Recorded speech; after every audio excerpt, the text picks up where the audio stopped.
author Lynn Kesselman. He's recently written Recover With Me, a book that addresses not only addictions, but also anxieties, depressions, and codependence problems. Thank you so much for coming in today. We sure appreciate it. Thank you, Natalie.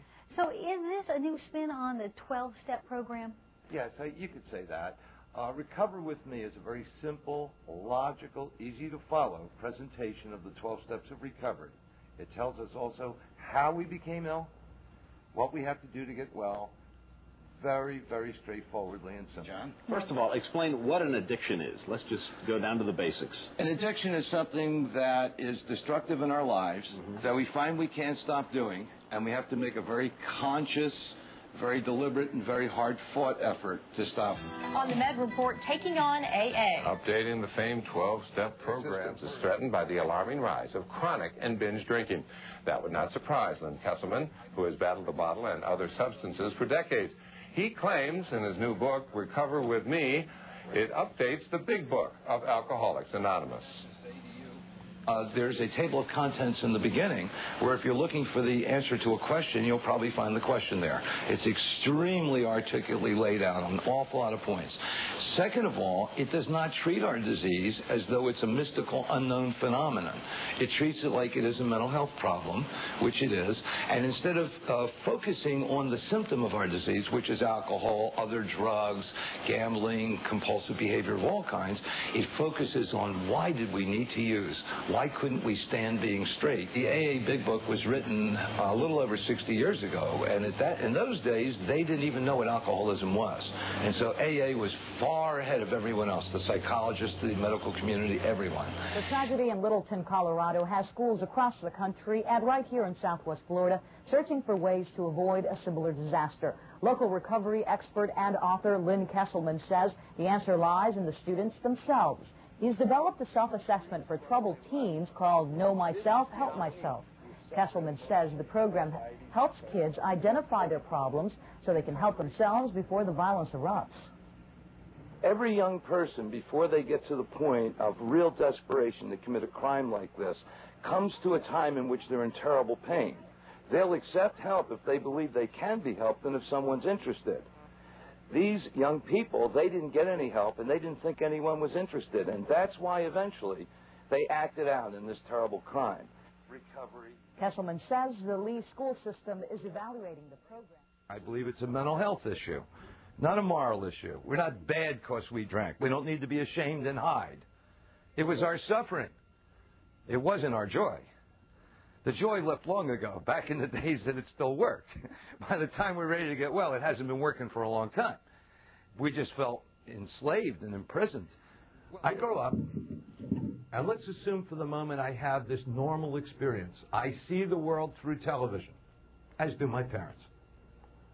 I get these mistaken notions of how life is supposed to be and who I'm supposed to be adequate in this world.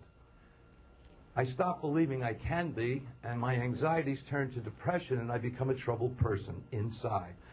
What happens is we come to believe that we must do what we also believe we can't do.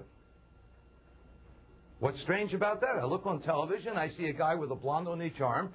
He's got himself a Ferrari, and he's dressed way better than I am today, and he's powerful. He's got power. What do I think I have to be a success in life, like him? Do I think I have to be joyful, accepting, loving, and of service in this world? That's not the emphasis I see. Oh, no. I see the emphasis. I have to be able to move the world around, get what I want. What's that going to do to me?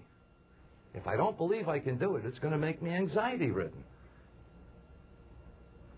Suffering, then, which follows after that, is when I lose hope that it can turn out okay. Will I be able to be adequate in this world? And when I don't believe that anymore, I become progressively depressed. And how many tragedies are there in life where we had faith, we had assumption inside that life would be different than it now seems to be? Tragic illness. We all have some degree of faith. We believe the sun will come up in the morning. Absolutely, we believe it. We accept it. We take it for granted. We believe that the laws of gravity will not get suspended just for us and we'll fly off into space. We expect to be able to be here, you know. There are things we accept on faith, but do we accept on faith that we can do what we need to do to have adequate, good lives? That's the faith we need. We always have reasons outside of ourselves for our miseries, but our joy and our misery is always something about us. If we can't break through the denial of I have to change, if we can't provide hope, you definitely can do it. We won't be able to create the courage to take the actions to find the simple truth. We can all get well. Now, there's a little problem with all this. It all makes really good sense, but when we go to do it, a lot of us have a terrible time doing it because we have troubled feelings in us. The present is really, in a way, the symptom of the past. So even though the past is unchangeable, it's not really over because it lives in us today. I'm going to run my life according to principles. Constructive principles. I don't want destructive ones by definition because I want to like living my life. So I need constructive principles. Principles like I have to accept that the past is unchangeable. Constructive principles that whenever I get upset or I get resentful or anything like that, it's something about me. It's not about what's out there. Constructive principles like I can only manage myself to the best of my ability, and I have to try to improve that and pay attention. I have to be honest with myself. I have to practice. Constructive principles like I have to do my best not to bring any harm to anybody. In fact, I have to try to bring good. Every time I put a deposit in that magic spiritual piggy bank, which I call doing good, being of loving service in the world, guess what happens? Something inside of me blossoms. I get more spiritual units of energy that I can use to live my day, and I like myself better. I enjoy my life. Most of what makes me tired is not physical. Most of what makes me tired is emotional. So I can do something about my day to get more out of myself and enjoy it more. And the recovery program I'm going to describe to you is a way of doing that. So that's the source of my denial. Oh yeah, my life would be fine if only that guy would do that, and that one over there would do that, and if the one hadn't done that, and if my mother would only stop doing such and such, and if that teacher had a brain in her head and would only give me an assignment that I could understand, or the coach would be reasonable, or this or that. None of these people are the source of any of my problems. Because there's only one thing in life I have the power to do. Manage me. I don't have any other power. I can't manage somebody else. They are who they are. They'll do what they do. I can influence the world around me, mostly by my own good example. Power? Forget it. I'm doing really great if I can get myself managed pretty well. I cannot change the past. I can just accept it, see it for what it is, learn from it, and know that I am the product of it. And so is everything else in the world. And I have to get at peace with that. Because if I don't, I can't focus in the present, which is the only place I have any power. The only place I have any power, the only place I can do anything is right here in the present. I have no idea what the future will be. You know, I can guess, I can plan, but I don't know. And I have to accept that too. But the present is where I have the ability to bring about change in my life. Every moment is the beginning of the rest of my life. And it doesn't do me any good to hold resentments, for example. That's the poison I drink, thinking it's going to get the other guy. But the only guy it hurts is me.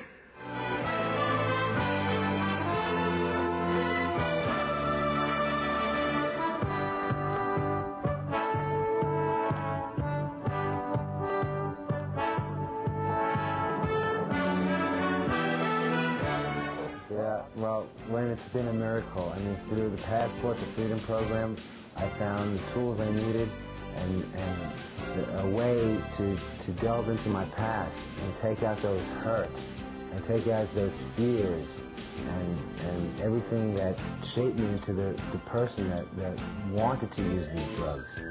I found out things about myself that I always thought I had to be like someone else, when in reality, I know that I am okay, and I can be myself, and I don't have to have these pressures, and that life can be good without altering my own person.